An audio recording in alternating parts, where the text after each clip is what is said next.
What's up everyone, in this video we are going to see whether you should get PI4 while PI5 is available.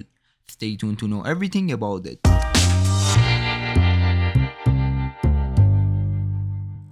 Depending on how you plan to use your mini computer, there are pros and cons to both Raspberry Pi 5 and Raspberry Pi 4.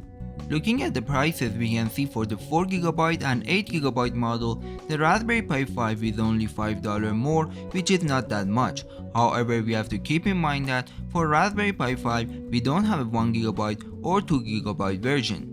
Now let's say you are doing a DIY project that only requires either the 1GB or the 2GB version, and Raspberry Pi 4 is better option because it is $35 comparing to Raspberry Pi 5, which is $60.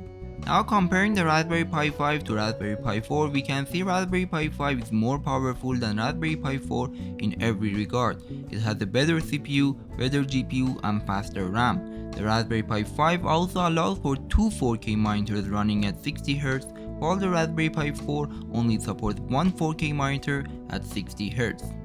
Therefore, I found out that for day-to-day desktop use, Raspberry Pi 5 is a perfect mini computer that you can use it just like your powerful desktop PC or your laptop. The reason for this is that you have the option of connecting an NVMe or SSD to run your OS on it. You also have a more powerful CPU, RAM and GPU. The Raspberry Pi 4 however should be more than enough for most single-purpose users that aren't very CPU or GPU intensive.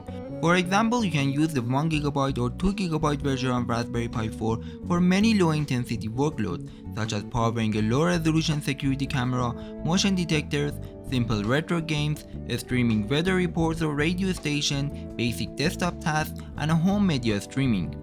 Alright, so far you might notice that I left the 4GB and 8GB version of Pi 4 out of this review, and this is intentional because an extra $5 for the Pi 5 is almost always worth it since you get a stronger CPU, GPU and RAM, and also you get the option to connect an SSD and NVMe at faster speeds.